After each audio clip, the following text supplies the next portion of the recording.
ধৃত সমীর দাসকে জিজ্ঞাসাবাদ করে জানা গেছে যে অনুপ্রবেশকারীদের জন্য ভুয়ো ভোটার কার্ড তৈরি করতে বিশেষ পদ্ধতি অবলম্বন করত এই ধৃত সমীর দাস।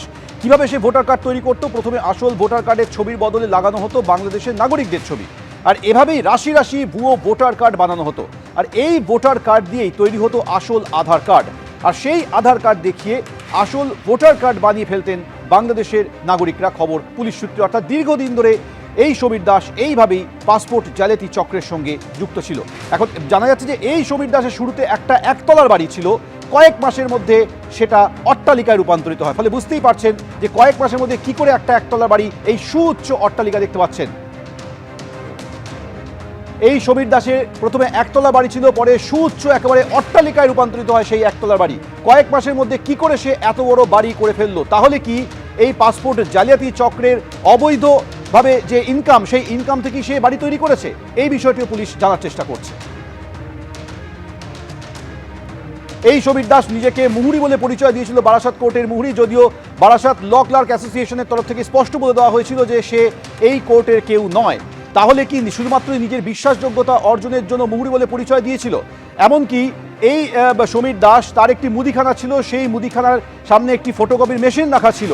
তার এই মুদিখানার ব্যবসা যত না চলতো, তার থেকে ফটোকপির ব্যবসা বেশি চলতো। সাধারণ মানুষ সেখানে মুদিখানা আসতেন, ফটোকপি করাতে আসতেন, কিন্তু সেখান থেকে সাধারণ মানুষ ঘুণাক্ষরে বুঝতেও পারেননি যে এই সমীর দাস দিনের পর দিন ধরে তার এই মুদিখানা এবং ফটোকপির ব্যবসার আড়ালে পাসপোর্ট জালিয়াতি চক্র চালিয়ে যাচ্ছে।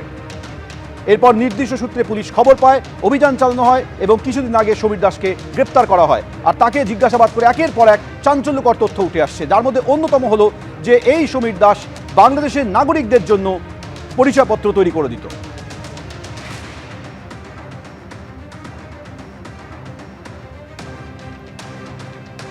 এদিকে বারাসাতে মুদিখানার আড়ালে ভুয়ো পরিচয়পত্র বানানোর কারবার চালাতেন পাসপোর্ট জালিয়াতি কাণ্ডে ধৃত সমীর দাস। সে কিভাবে এই ভোটার কার্ড তৈরি করতো, সেই ভোটার কার্ড কোথায় তৈরি হতো, তাকে জিজ্ঞাসাবাদ করে জানা যাচ্ছে বারাসাতে তার যে মুদিখানা রয়েছে, সেই মুদিখানার আড়ালে ভুয়ো পরিচয়পত্র বানানোর কারবার দিনের পর দিন ধরে চালিয়ে গেছে এই সমীর দাস। স্থানীয়রা দাবি করছেন যে বছরখানেক আগে মুদিখানা খুলেছিলেন সমীর দাস। দোকানের একপাশে ফটোকপির মেশিন রাখা থাকে, মুদিখানার থেকেও সমীর দাসের ফটোকপির ব্যবসায়ী রমরমা ছিল, প্রচুর ভিড় লেগে থাকতো। খদ্দেরদের সঙ্গে বাঙাল ভাষায় কথা বলতেন সমীর দাস। অর্থাৎ স্থানীয়রা বুঝতেও পারেননি যে এই সমীর দাস আসলে একটি জালিয়াত চক্রের অংশ হয়ে গিয়েছে, পাসপোর্ট জালিয়াতি চক্রের সঙ্গে জড়িয়ে গিয়েছে। তার মুদিখানার ব্যবসা এবং ফটোকপির ব্যবসা স্বাভাবিকভাবে দিনের পর দিন ধরে চলতো, কিন্তু স্থানীয় বাসিন্দারা এখন আশঙ্কা করছেন যে তাহলে এই মুদিখানার ব্যবসার আড়ালেই সে দিনের পর দিন ধরে এই পাসপোর্ট জালিয়াতি চক্র চালিয়ে গিয়েছে।